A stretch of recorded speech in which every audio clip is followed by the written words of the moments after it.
Então nós queremos declarar aberto este simpósio em nome do Pai, do Filho e do Espírito Santo. Queremos então convidar o nosso querido pastor para estar fazendo uso da palavra. O senhor está em casa, reverendo? Obrigado, pastor. Deus abençoe. Queridos de Deus, aceitem a paz do Senhor Jesus. Bom estarmos aqui, é uma alegria poder cooperar com os irmãos e fazer aquilo que Deus colocou aos nossos corações. Eu quero que você, por gentileza, abra sua Bíblia, Filemão, vou ler do 8 ao 16, sem perder o propósito para poder falar de discipulado. Obrigado, meu querido. Em Timóteo, mas nós vamos começar falando de Filemão. Enquanto você procura, eu quero louvar a Deus pela vida do nosso pastor presidente, pastor Ivaldo Teodoro. Obrigado pela confiança, pela abertura.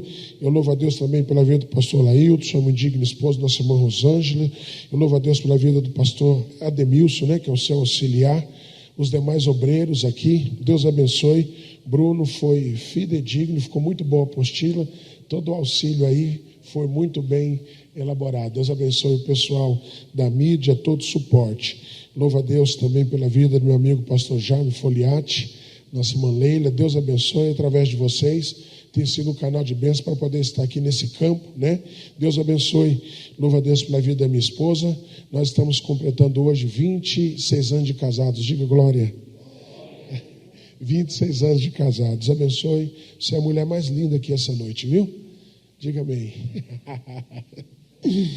O David estava aqui também, está ali. Isso, sua esposa Jane, sua irmã.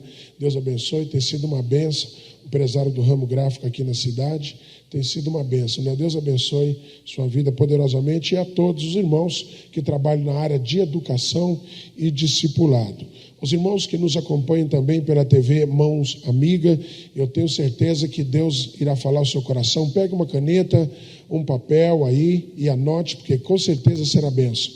Os irmãos que estão nos acompanhando, nós temos aqui um material que ele é digital. Além da igreja ser uma igreja atualizada, ela é sustentável. Então, foi poucos papéis impressos, vai ser digital, você vai receber esse material, tá certo? Você colocou o QR Code, você já acessa a apostila. Amém? Todos encontraram? Eu vou aproveitar a mídia, vamos pegar Filemão, só tem um capítulo, vamos pegar do 8 ao 16, Filemão, do 8 ao 16, eu vou aproveitar a mídia e vou ler com eles aqui, para ficar bem próximo à leitura, à compreensão nisso. Por isso, ainda que tenham em Cristo grande confiança para te mandar o que te convém. 9.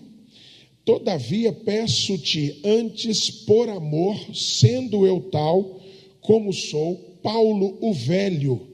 Aqui ele já está dizendo que o tempo está passando e ele diz Paulo velho, ou seja, quando ele diz combati o bom combate, acabei a carreira e guardei a fé, ele está dizendo tudo que eu fiz voltaria a fazer e o segredo de chegar onde cheguei foi a fé que eu guardei. E o segredo para quem olhar para trás e se alegrar do que viveu é combater o bom combate. Porque pior é o tempo passar, alguém olhar e não valeu a pena a peleja que pelejou. Ele diz, eu não me arrependo, porque eu combati o bom combate. Paulo, o velho, e também agora prisioneiro de Jesus Cristo. 10. Peço-te por meu filho Onésimo, que gerei nas minhas prisões, o qual noutro tempo te foi inútil, mas agora a ti e a mim muito útil. Eu tornarei a enviar. 12. E tu torna a recebê-lo como as minhas entranhas. Eu bem o queria conservar comigo, para que por ti me servisse nas prisões do evangelho. Mas nada quis saber sem o teu parecer, para que o teu benefício não fosse como por força, mas voluntário. Porque bem pode ser que ele se tenha separado de ti por algum tempo, para que o retivesse para mim. Vamos ler o 16. Não já como servo, dantes, mas do que servo, como irmão amado, particularmente de mim, e quanto mais de ti, assim na carne como no Senhor. Tá bom, 16, tomai os vossos assentos.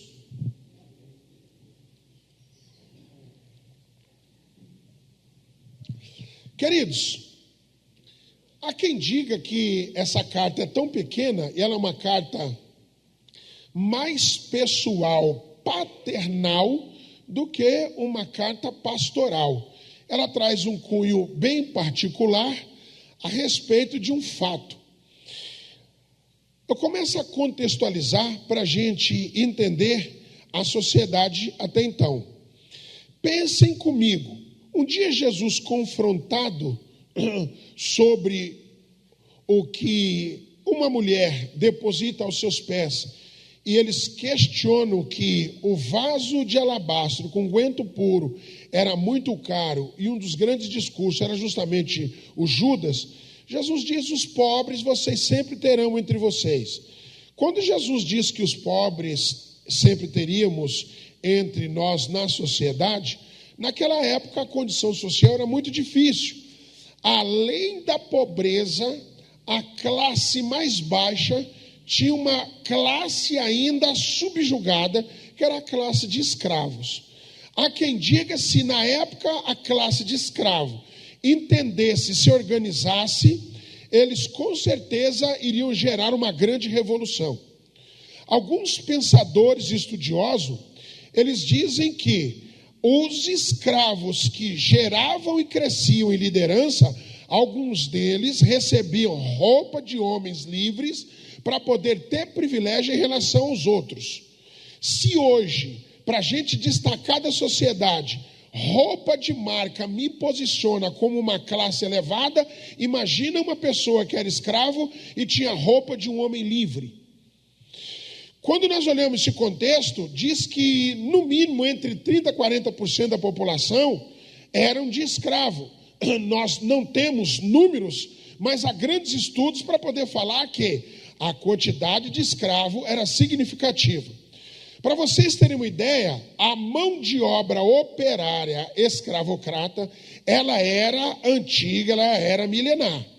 Quando o Simei foi perdoado por Davi, antes de morrer, chamou o Simei e diz ao Salomão e diz: seja homem, usa a palavra, governa, e alguns conselhos foi dado. Ele diz: olha, como você está assumindo agora algumas rebeliões para evitar problema, você precisa tomar cuidado, dentre eles o Simei. O Simei, que era da descendência de Saul, foi morar numa cidade chamada Baurim, e quando Davi passou lá fugindo do próprio filho, ele jogou pedra em Davi. Davi voltou, o filho morreu, Absalão, e ele perdoou o Simei. Mas quando Salomão foi governar, ele chamou e falou: dentre muitas pessoas que você tem que tomar cuidado, é o Simei. O Salomão chamou o Simei achou que ia morrer, só que a proposta do rei é: se meu pai te perdoou, quem sou eu para fazer alguma coisa com você? Você é um homem livre, portanto, você pega tudo que você tem e fica sob a tutela do rei aqui na nossa cidade. Só que o dia que você atravessar o vale de Cedron, você morre. Escravo era uma riqueza que você tinha que dominar. Era um produto. E um dos escravos do Simei fugiu. Imagina a cena, alguém dizendo: olha, hoje foi 1, amanhã foi 10, amanhã vai... É melhor você ir atrás, porque é escravo, a gente precisa tratar a altura. Só que o Simei tinha um acordo de vida. O dia que ele atravessasse o vale de Cedron, e o escravo atravessou o vale de Cedron e ele foi atrás. O Simei perdeu a vida porque quebrou um acordo com o rei, indo atrás de um escravo rebelde dele. Só que o tempo passa, eu estou falando do Velho Testamento. Eu li com você um texto do Novo, que é tão interessante que o apóstolo Paulo está recomendando um moço chamado Onésimo. Pensa comigo. O Filemão tem um escravo, o escravo foge. O tempo passa, imagina a cena, o tempo passando e esse escravo voltando. Imagina alguém dizendo: olha, o Onésimo chegou, o Onésimo está aí. Como assim? Ele voltou voluntariamente? O que aconteceu? Imagina a curiosidade do Filemão indo até aonde estava o Onésimo para o recepcioná-lo. Só que ele recebe o escravo que está de volta, mas primeiro de receber o escravo, ele recebe um pequeno lembrete, uma pequena carta, um pequeno rascunho. Imagina a cena, é a carta de Paulo escrevendo a Filemão. Ele começa a elogiar a atitude, o caráter de Filemão. Imagina a cena: Filemão, eu considero o seu caráter, a sua índole, a sua capacidade de voluntariado, até porque a igreja que nós formamos na cidade é na sua casa. Você é um homem de bem, um homem de posse, um homem de fé. E eu queria que você considerasse, porque eu de próprio punho escrevi. Imagina a cena. No versículo 10, ele está dizendo: eu quero que você receba não mais o seu escravo, mas o meu filho. Pronto. Como é que é? Imagine ele lendo a carta e olhando para a cara do Onésimo. Eu quero que você receba meu filho. É o primeiro ponto que eu quero tratar com vocês. Por quê? O Onésimo, quando fugiu, encontrou Paulo. Paulo evangelizou o escravo, discipulou o escravo, e o escravo tornou-se voluntário no ministério de Paulo. Só que Paulo agora quer acertar o cenário e não devolve ele mais como um produto, devolve ele como filho na fé. O discipulado tem um segredo muito grande, porque ele torna o escravo em filho. Aqui tem uma lição muito especial para a gente falar sobre o papel do discipulado. É claro que eu estou tratando de uma condição literal, mas aí espiritualmente tem uma lição muito rica para a gente crescer e desenvolver. Porque quando nós pegamos o nosso tema, a educação bíblica cristã domiciliar da avó Lloyd, da mãe Eunice, de Timóteo, já trouxe para ele um moço discipulado pela avó e pela mãe. O discipulado de Timóteo começou em casa com a avó e com a mãe. Então Paulo deu continuidade no discipulado, formando um cristão líder. O discipulado não termina quando a pessoa batiza. O discipulado continua até que ele possa se tornar um outro líder para discipular outros. Mas aqui é interessante que a força do discipulado, a educação cristã, o evangelho, o evangelismo é tão especial que eu estou falando de piores condições sociais, e eu estou falando de alguém que está na ralé, na base do subproduto, que é um escravo que agora conheceu o evangelho. Agora imagina a cena, porque o Filemão, por mais que ele é crente, ele consegue tratar as coisas de maneira empreendedora, ele consegue ser um empresário, ele consegue diferenciar, porque mesmo sendo um cristão, ele ainda tem dentro da condição social alguém que trabalha para ele servindo como escravo. Só que o Onésimo, que fugiu dando prejuízo, conheceu o evangelho, foi evangelizado e discipulado. Eu vou repetir: foi discipulado, foi evangelizado e discipulado. Agora ele volta, tinha tudo para dar errado, ser apedrejado, mas antes de receber, ele recebe a carta chega primeiro. Imagina a cena: não receba o seu escravo, receba meu filho. Porque aqueles que fazem, exercem o papel de discipulado, eles geram filhos na fé. A coisa mais bela e bonita é alguém louvando a Deus através da sua vida. É tão especial que o bandeirante na fé, o apóstolo Paulo, que eu não estou nem fazendo introdução da história do apóstolo Paulo, quando Deus quis abençoar a vida do Saulo, transformando em Paulo, o Senhor não buscou anjo, não buscou arcanjo, não buscou serafim, não buscou Miguel, não. Ele encontrou um homem que estava disponível para poder abençoar a vida do Paulo. Os irmãos estão entendendo? Então Deus usa pessoas para abençoar a vida de pessoas. Quando Deus procurou alguém para abençoar a vida de Paulo, quem que ele achou?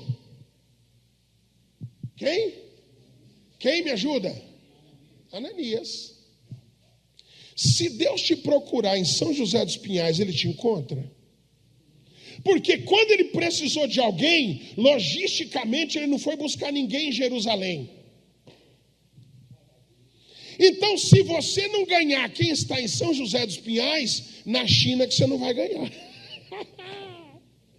Você que está comigo acompanhando pela televisão, não escandaliza não, porque a palavra vai ficando gostosa, a gente vai ficando solto, vai ficando empolgado, mas é porque o negócio é bonito. Pensa comigo, Deus procurando alguém dizendo o seguinte: eu não tenho ninguém que está na revista, nas capas, mas alguém do meu coração. Quem é Ananias em relação ao ministério de Paulo? Mas o dia que Deus procurou, encontrou alguém. Então não é o quanto eu sou popular, é o quanto eu estou disponível para.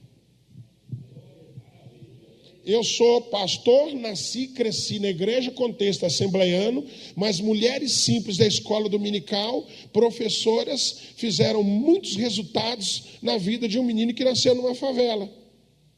Tinha tudo para dar errado, a não ser que alguém se colocou à disposição, preparando cada final de semana aula de EBD para os juniores, para os companheirinhos, e eu lá no meio.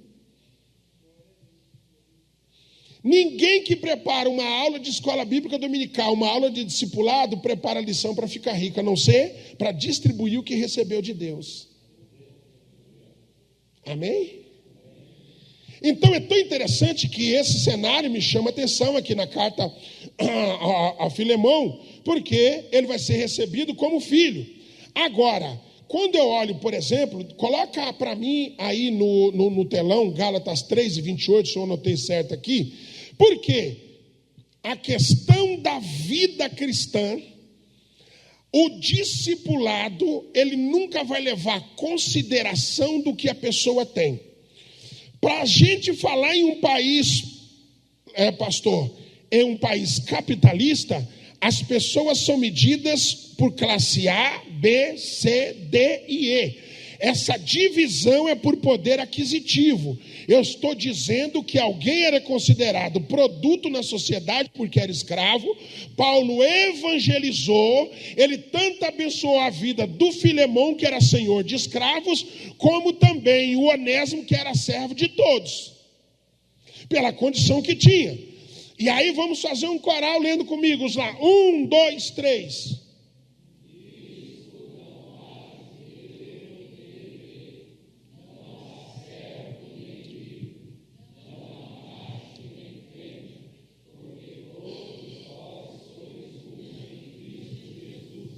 Pronto.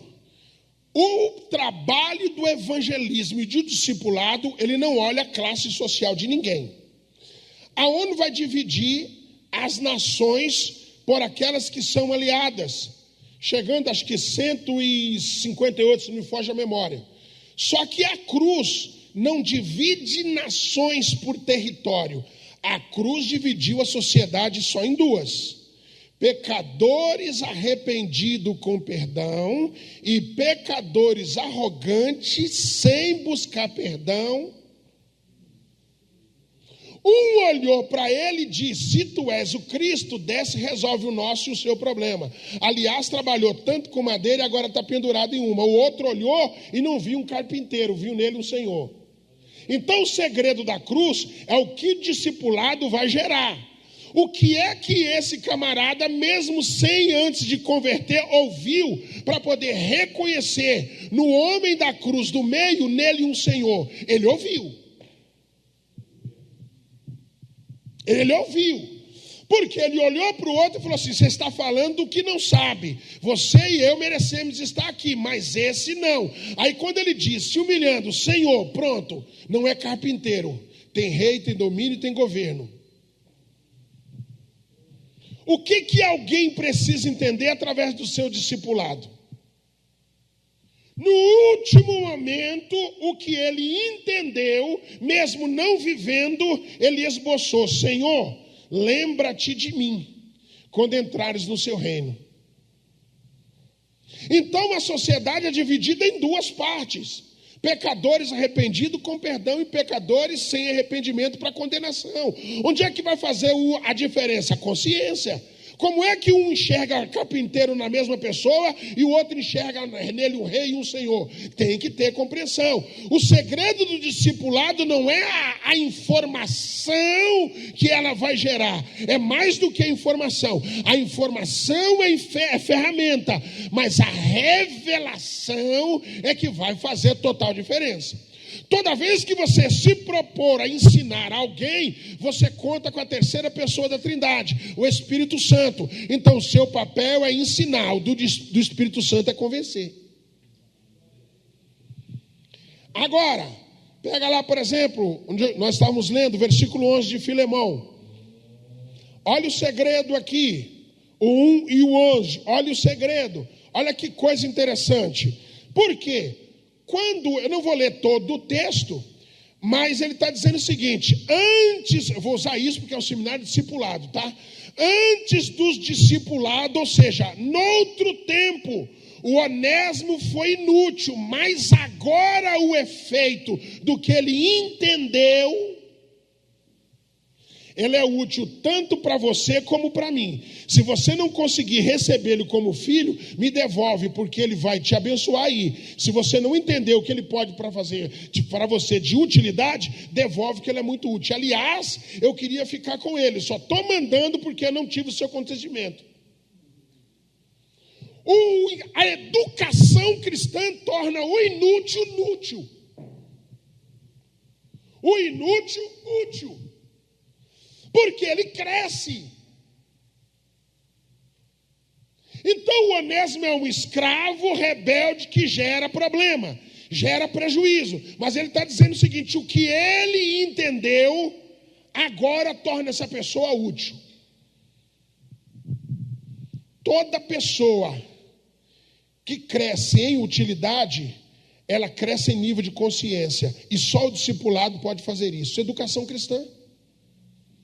Por que é que a sociedade líquido moderna, segundo Balmer, não tem forma e não tem padrão? Porque todo mundo vive do jeito que quer, da forma que pensa. Isso já foi um problema no tempo de Juízes, virou uma anarquia. Se liberdade é tudo que a sociedade quer, eles teriam uma liberdade tão aberta que levaria os meninos a querer viver, mas é o contrário. Os idosos que enfrentaram tantas coisas na vida estão tomando remédio para viver, e os meninos novos que estão chegando agora tomando remédio para morrer.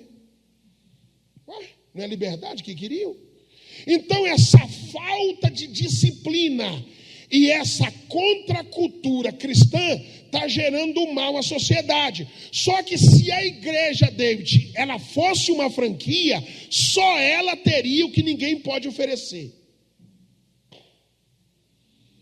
Toda vez que eu espero do governo que só a igreja pode fazer, eu tenho um problema. Não é que o governo, não é que a gestão pública. Aliás, quando você pega o governo de Calvino e Genebra, o pensamento era: onde é que tinha uma igreja, tinha que ter uma escola, e o pensamento do cristianismo tem que moldar a cidade. Expulsaram ele, a cidade virou um caos. Quando precisou organizar, chamaram ele de volta. Uma coisa, outra coisa. Lei da diferenciação. Jerônimo Savonarola foi um grande governador, e quando ele pegava o microfone, se o culto começasse às 8 horas, 5 horas da manhã tinha gente na fila para poder ouvi-lo. Ai, meu Deus. Só que não adianta, não é a direita e nem a esquerda que vai entregar o que o mundo precisa. O que o mundo precisa na escuridão de luz. Vamos comportar. Meu Deus do céu. Amém, irmãos? Fala assim: Senhor.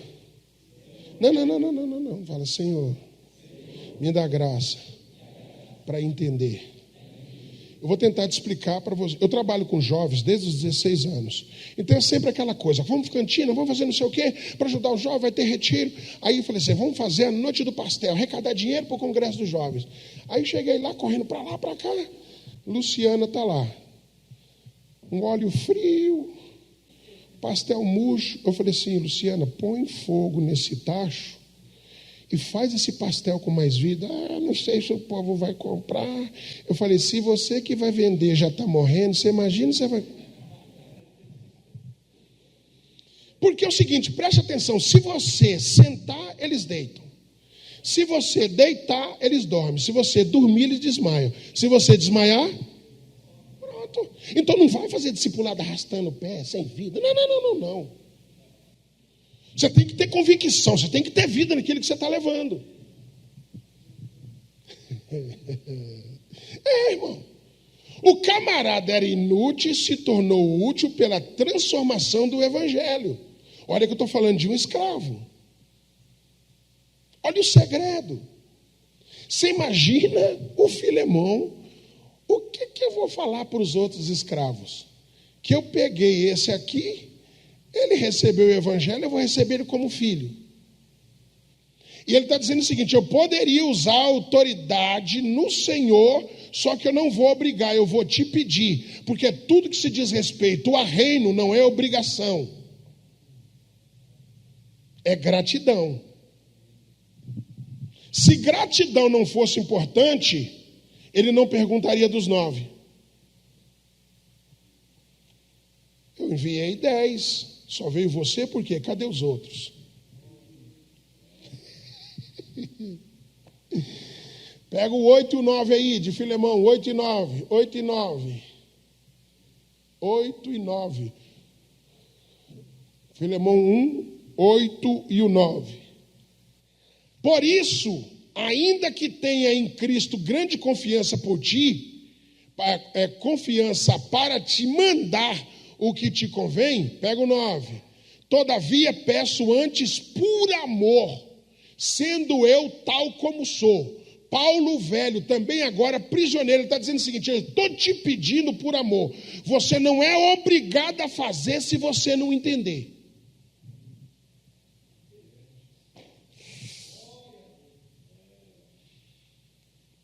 Eu vou te dar um exemplo. Quando Jesus vem falando sobre reino, tinha um problema que era fato.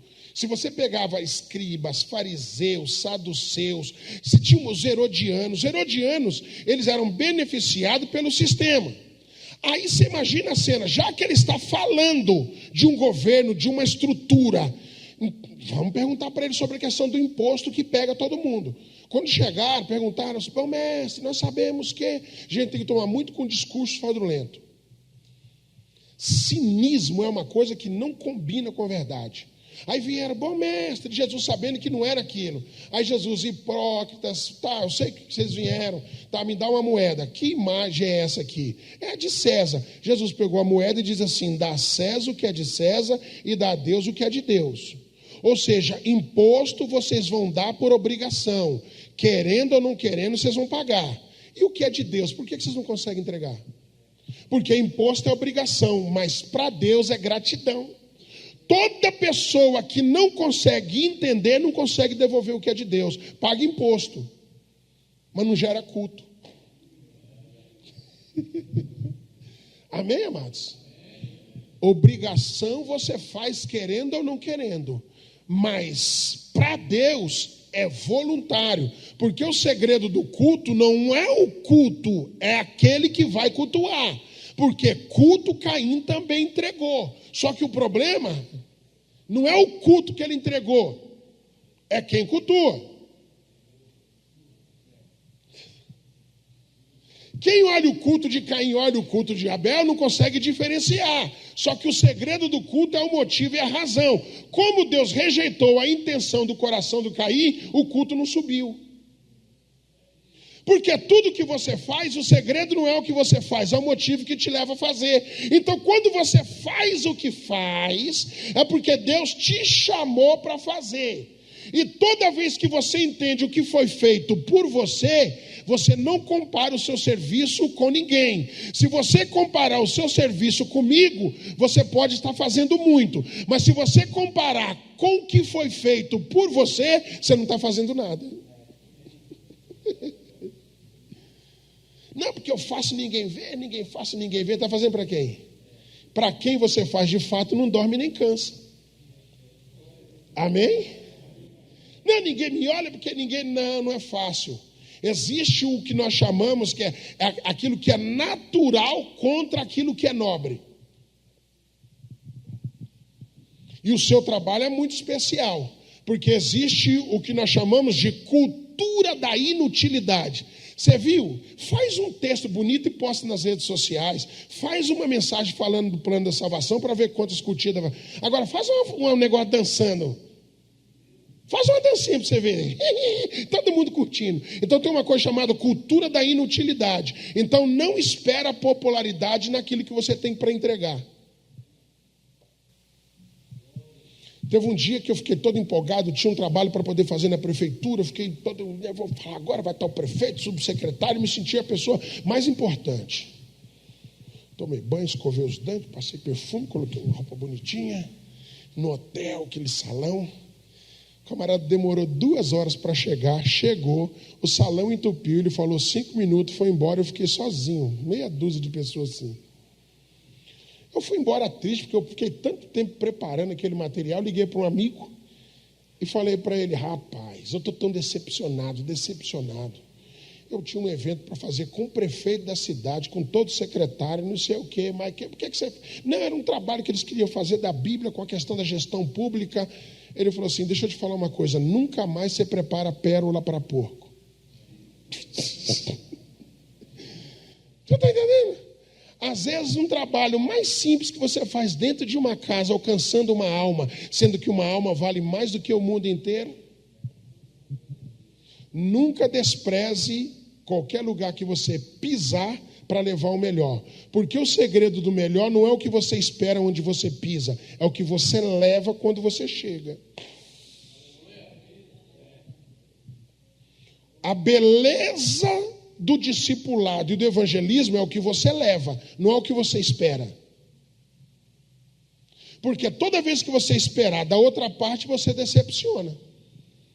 Porque o evangelho ele não depende da questão do cargo. Se nós pudermos ganhar o prefeito e todos os administradores da cidade, amém, é para todos. Mas a pessoa mais simples da cidade pode ser a pessoa mais rica se receber o evangelho que você tem de Deus para a vida dela. É por isso que Paulo falou assim, receba agora não mais o seu escravo, mas o meu filho. Trata ele como se estivesse com o meu coração. Não trata ele de qualquer jeito. Você imagina? Dá a carta de alforria para ele. E outra coisa, se você não conseguir perder perdoando, põe na minha conta que eu pago. Ó, põe na minha conta que eu pago.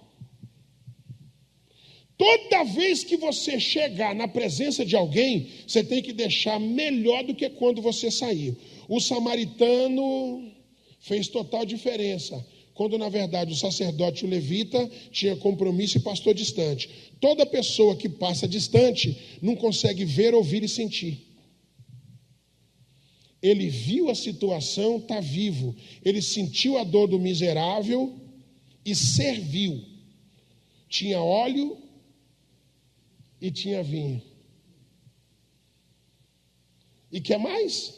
Colocou numa hospedaria, numa hospedagem e diz, é o seguinte, se gastar mais do que eu estou deixando, quando eu voltar eu passo no cartão de crédito. O segredo então não é quanto eu recebo, é quanto eu distribuo. Porque Deus já te deu e Deus é uma fonte que não se esgota. Esse é o segredo do discipulado. Senão a gente vai fazer toda a vida reclamando. E nunca vai ser fácil, porque a luta nem sempre é contra você, é com a mensagem que você carrega. É por isso que Paulo falou, sofre comigo as pressões do evangelho. E a minha prisão é uma prisão em Cristo, e não se envergonhe, porque agora todo mundo escondeu, mas você, Timóteo, é um jovem de fé não fingida. A sua base começou do discipulado em casa, continua pregando em tempo e em fora de tempo, situação favorável e desfavorável. Ai, meu Deus. Bom, vamos falar de educação cristã. Educação cristã, ela é a base do discipulado. Quando eu pego aqui, coloca aquela primeira imagem nossa para o pessoal acompanhar, depois vocês terão isso na apostila de vocês. Isso, essa é uma primeira imagem que nós colocamos. Aqui você consegue ver, preste atenção. O que eu coloquei aqui? 2 versículos. Nesse primeiro versículo está 2 Pedro 1:4, onde nós falamos da natureza divina. E o outro está em Filipenses 4:8, que nós estamos dizendo o seguinte: quanto mais, irmãos, tudo que é verdadeiro, tudo que é honesto, tudo que é justo, tudo que é puro, tudo que é amável, se há de alguma forma, se há alguma virtude, se há algum louvor, nisto pensai. Então vamos lá. O discipulado, ele consegue trazer todas essas informações de Filipenses 4:8. Ele consegue trazer aquilo que é puro, aquilo que é justo, aquilo que é amável, aquilo que é de boa fama e aquilo que tem virtude, porque é o evangelho de boas novas. Por quê? O homem gerou uma situação de pecaminosidade em Adão. Como? Ele duvidou do caráter de Deus quando achou que Deus estava escondendo algo dele. E quando o homem peca, ele afronta a santidade. E a santidade, como não é violável, a justiça cobra. A justiça, cobrando a afronta, é um Deus eterno. Então, como a afronta é um Deus eterno, não tem dinheiro na terra que cobre o que a justiça está pagando. É por isso que o homem cai quando duvida do caráter de Deus. E agora, para resolver o problema do homem que quis ser Deus, um Deus desceu.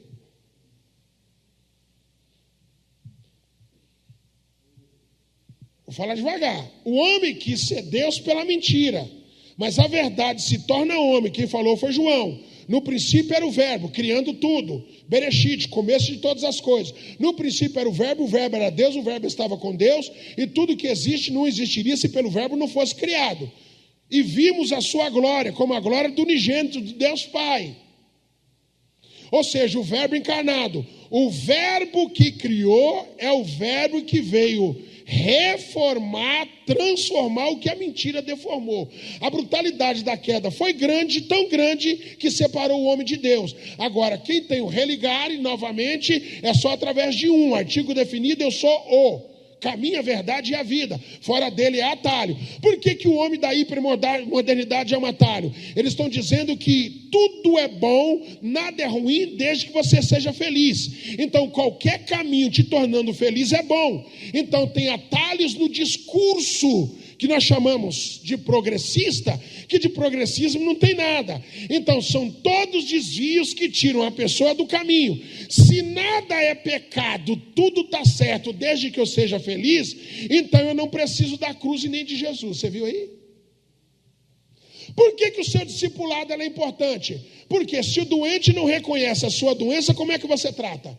Então, o segredo do tratativa da doença é o diagnóstico. Para poder tratar o problema do pecado, que é o único problema que o homem de fato tem, que se chama pecado, ele precisa reconhecer que é pecador. Mas a meninada hoje, bebendo de fonte suja, água lodacenta e barrenta, do progressismo que estão pregando aí fora, diz que está tudo certo, nada errado. Se ele não se considera pecador, ele não busca perdão. Aí você vem com o discipulado, aponta o dedo na cara, porque agora é sapiência. Na década de 80, meu avô pegava o microfone na rua e começava a mandar todo mundo para o inferno. Ou você aceita Jesus, ou você vai para o inferno. Hoje, dependendo como você fala, você mais espanta do que aproxima. Porque é duro falar a verdade para quem aprendeu a amar a mentira.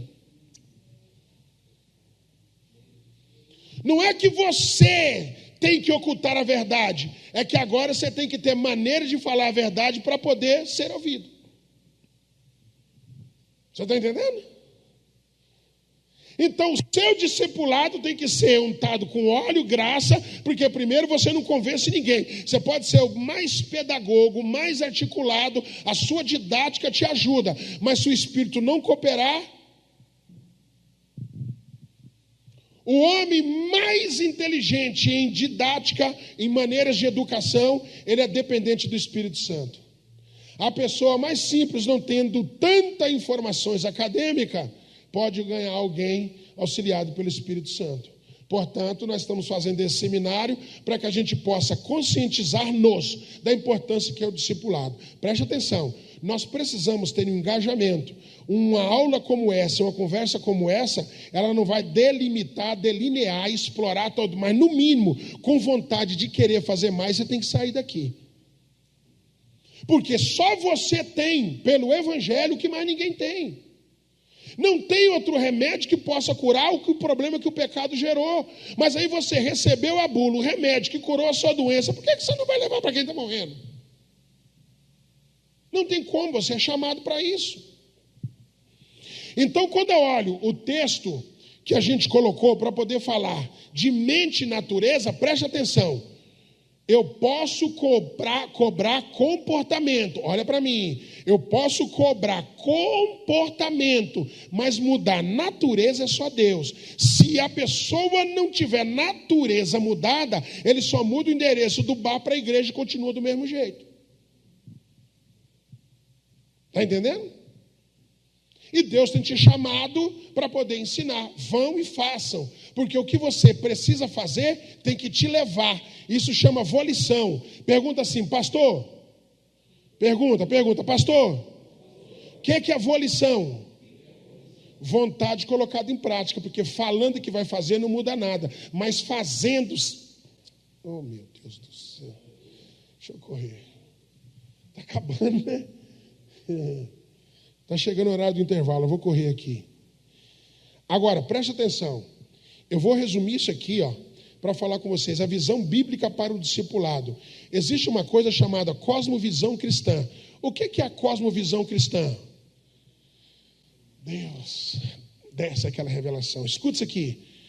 Não adianta tentar discipular pela lente do mundo. Você precisa olhar o mundo pela lente da palavra. Porque a cultura... ela é administrada, gerida por homens de natureza caída, mas a palavra não. Então é da palavra contra a cultura. Porque a cultura tem natureza caída, mas a escritura é fidedigna. A sociedade é líquida, mas a palavra é sólida. Então você não olha, não, porque todo mundo não. Para poder enxergar o mundo, você primeiro olha para a Bíblia. Senão você não tem que entregar. Qual foi o problema de Arão? O Moisés subiu e ele foi pela cultura da idolatria e deu bezerro ao povo. Se você for pela cultura, você dá bezerro ao povo. Só que quando ele desceu, não foi falar com o povo, foi falar com quem tinha que discipular. Nós estamos sendo atacados e é uma guerra. Então, igreja e família hoje está sendo atacado. Então, esse ambiente é um ambiente de guerra. Você tem que partir com a palavra. Porque o Espírito coopera com você. Que vontade de dar um grito. Não, irmão, porque você tem o melhor, irmão. Você não pode, você tem que ter vida. Tem que ter expectativa, irmão. Se o povo está morrendo e você recebeu de Deus a incumbência de falar de vida.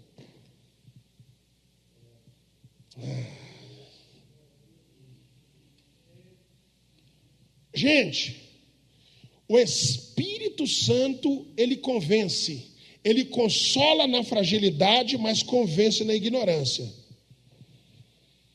A palavra vai até a divisão da alma, do espírito, juntas e medulas. Qual médico que consegue dividir isso para a gente? Só que ela é apta para discernir a intenção do coração do homem.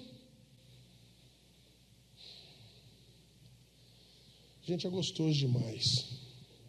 Na hora que você entende o que você foi chamado para fazer, não tem preguiça. Não tem. Uma coisa é você viver como se Cristo tivesse morto, e a outra é você viver como se ele estivesse aqui agora, participando do seu chamado, do seu ministério. O dia mais importante foi o domingo da ressurreição. Os outros tiveram experiência, os dois não. Então eles voltaram, colocaram o pé no caminho da desilusão. Aí um transeunte, alguém chega e começa a falar com ele. Do que é que vocês estão falando? Imagina o outro, mais nervosão. Só não sabe não? Está no Instagram, no WhatsApp, todo mundo está sabendo. Então, de onde você está vendo? Só é estrangeiro aqui? Falei, não. Aí ele começa, olha aqui, olha como é que é bonito isso aqui, olha como é que é bonito. Aí Jesus não chega para eles e diz, prazer, eu sou Jesus, olha eu aqui, as marcas nas minhas mãos. Não, a partir daquele domingo, quem quisesse conhecê-lo, deveria ser pelas Escrituras. Então, pelas Escrituras, ele começou a falar da profecia, mesmo estando com eles. Ele começou a se apresentar, estando com eles no caminho, desde Moisés. Não é mais difícil? Não, pensa comigo, eu estou aqui, E para falar de mim, eu começo a contar a história ele começou desde Moisés. Só que o coração estava ardendo, mas ainda não tinha luz na mente. Porque toda pessoa que não tem luz na mente, mesmo o coração ardendo, não muda. É por isso que tem festividade, congresso, que tem gente que pula. Cadê ele na segunda? O coração ardeu, mas a mente não entendeu. Hã? Vocês estão aqui?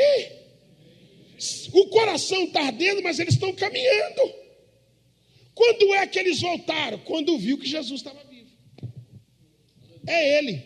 Chamaram ele para ficar porque já era tarde. Ou seja, o sol se declina, é hora de um bom judeu estar descansando. Vamos descansar, agora a gente não faz mais nada. Quando viram que era ele, imagina virando para o outro falando o seguinte: vamos amanhã, que amanhã?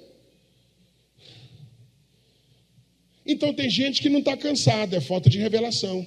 Aí usa a canseira como desculpa para não fazer o que precisa ser feito. Pegou? Não, já é tarde, fica, Senhor, já se faz tarde. Quando viu que Jesus estava vivo, voltaram na mesma hora.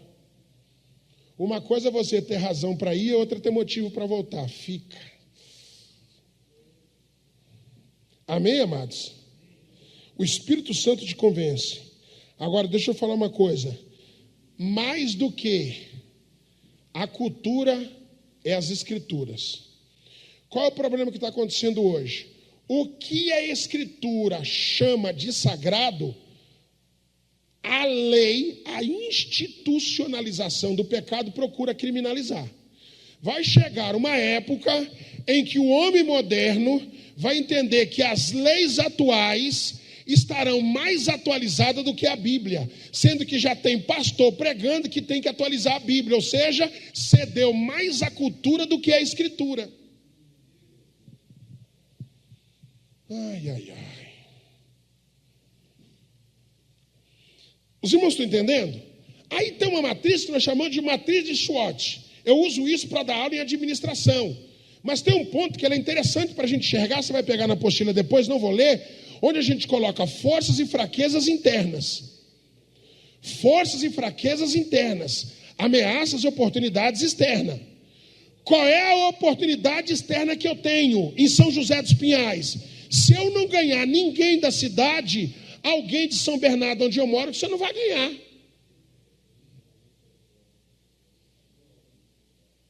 Eu tenho ali um jovem belo e bonito, que é da minha igreja, arrumou um serviço aqui, está mudando para cá, vai congregar para cá. Porque a logística não dá. Então preste atenção, você tem que olhar a cidade. Porque o seu jovem, o seu adolescente, o membro da sua igreja, ele não é só o que está na igreja, é o que ainda não entrou. Então você não tem que olhar quem está nas quatro paredes, você tem que olhar a vila. Então eu tenho oportunidade externa, mas eu tenho ameaça também. Estão entendendo?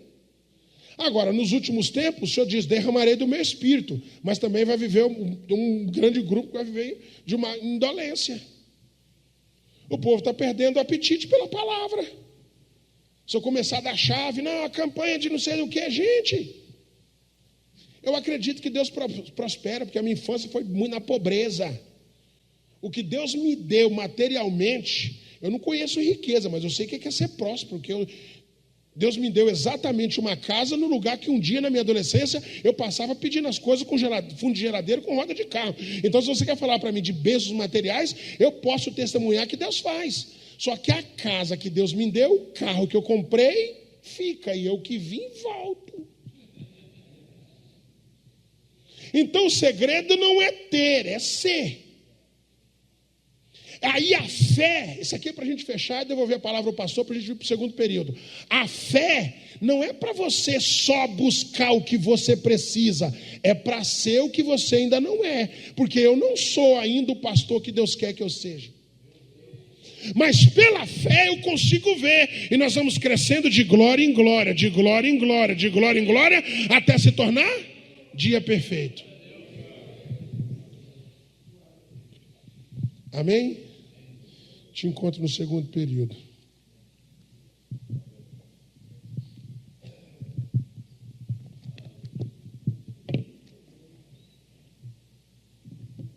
Glória a Deus. Queridos irmãos, está bom, né? O intervalo é necessário, porém, dá vontade de continuar aqui sem parar. Muito bom. Deus abençoe.